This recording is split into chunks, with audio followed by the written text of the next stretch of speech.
Hello, art students. Today I'm going to talk about your personal project. So this is one of your last projects for this class, and it's pretty self-explanatory because it is personal project. So you are a little more in charge. It doesn't necessarily have to be all about you, but it can.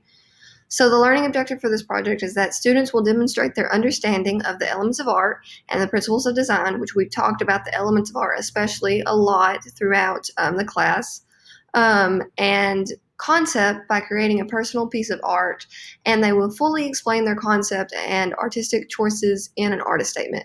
So remember, concept is the idea or the meaning behind the artwork. Sometimes artwork can express a certain message or story, and that's what your concept is.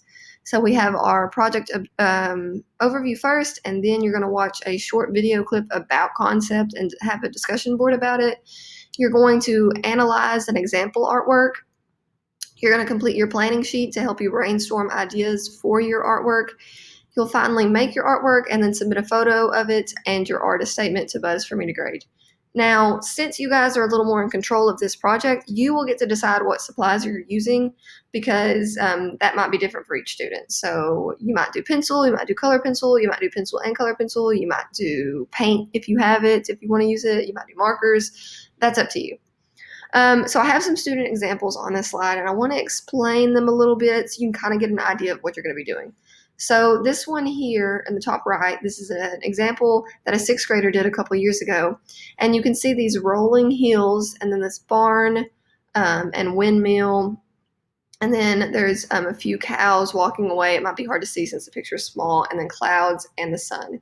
So this student drew this picture of a farm because she wanted to represent her grandfather's farm and how she spent summers there, and she enjoyed playing in the fields and seeing the cows. And she explained, why she added, the cows and the hills because it reminded her of her grandpa's farm.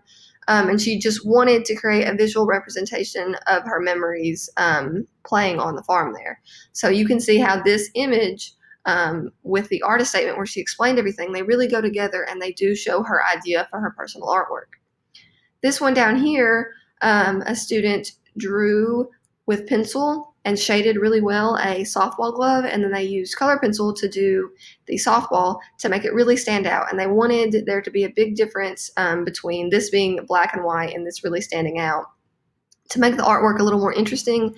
And then their artist statement, they explained how they've played softball basically their whole life and they really love it and things like that.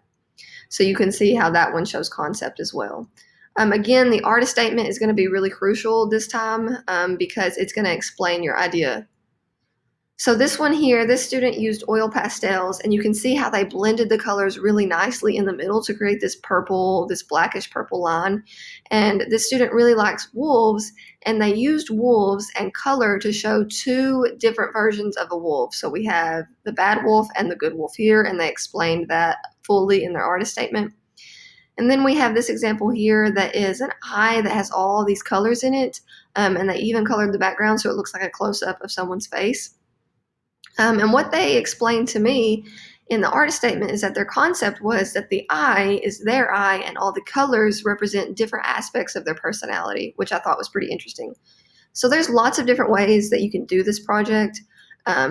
Really, it's up to you. I just want you to make sure that you have a good idea for your concept and you make sure your artwork has some type of meaning and that you make sure you're spending time making your artwork look as best you can. Okay, so all of these words are things that you might want to know whenever you're working on your artwork. So context is the environment that surrounds the artwork, so it kind of helps you come up with your concept. And then we know what digital media is.